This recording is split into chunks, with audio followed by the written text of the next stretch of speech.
वाले भी हैं, उनका भी मैनिफेस्टो आया है, बहुत उस पर चर्चा हुई, वाद विवाद हुआ। और मैं एक सीधा कटाक्ष करता हूं, मैंने उनके मैनिफेस्टो को लाइन बाय लाइन पढ़ा। आज वो कह रहे हैं कि हम छात्र को दे देंगे, हर महिला को दे देंगे, हर साल पैसा दे देंगे। आपको मालूम है कहां से देंगे? कटौती, कहीं कटौती होगी तभी देंगे या वसूला जाएगा आपसे? जो जीएसटी आपसे लिया जाता है, सारी वस्तु जो आप खरीदते हो, चाहे अमीर खरीदेगा, चाहे गरीब खरीदेगा, चाहे मध्यम वर्ग का आदमी खरीदेगा, चाहे हाथरस में खरीदेगा, सादाबाद खरीदेगा या मुंबई में खरीदेगा, जीएसटी तो सब पे एक जैसी लगती है। इनकम टैक्स अलग अलग लग सकता है, जीएसटी तो सब पे एक समान है कि नहीं?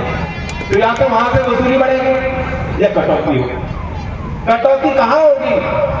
किसानों, आपने हिसाब नहीं लगाया, इसका विश्लेषण बाहर नहीं हुआ। पूरे मैनिफेस्टो में जो सालाना 6,000 रुपए सीधा किसानों को दिए जाते हैं, उसका कहीं कोई वर्णन उल्लेख नहीं है।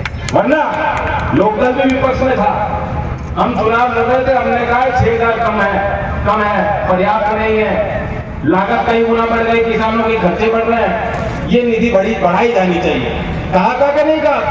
यही खड़े होकर हमने कहा, विपक्षी पार्टियों को यही कहा। सम्मान, सर्वोच्च नागरिक सम्मान देश का 53 लोग जो भारत रत्न जिनको आज तक दिया गया, उसमें चौधरी चरण सिंह जी का नाम हमेशा हमेशा के लिए लिखा गया। और वैसे तो जिनको भारत रत्न मिला सब महान है, लेकिन इस वर्ष 3 ऐसे हैं जिनका मैं जिक्र खास तौर से करूंगा। एक तो डॉक्टर एम.एस. स्वामीनाथन और चौधरी चरण सिंह जी।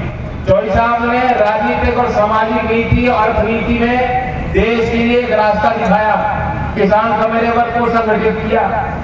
और डॉक्टर एम.एस. स्वामीनाथन ने, जिसे हम हरित क्रांति के नाम से जानते हैं, जो हाई यील्डिंग वैरायटी बीज विकसित करके किसान के हाथ में देने का काम, जिससे हमें मालूम है कि देश की खेती पहले क्या थी और उसमें क्या विकसित हुआ। नई शैली और नई विधि को तैयार करके आप तक पहुंचाने का लक्ष्य बनाने वाले डॉक्टर एम.एस. स्वामीनाथन का सम्मान सरकार करती है। राष्ट्रीय लोकदल के राष्ट्रीय अध्यक्ष, राज्यसभा सांसद और उनका विशेष अनुकंपा और प्यार मेरे पर रहा ऐसे आदरणीय जयंत चौधरी साहब, हमारे निषाद पार्टी के राष्ट्रीय अध्यक्ष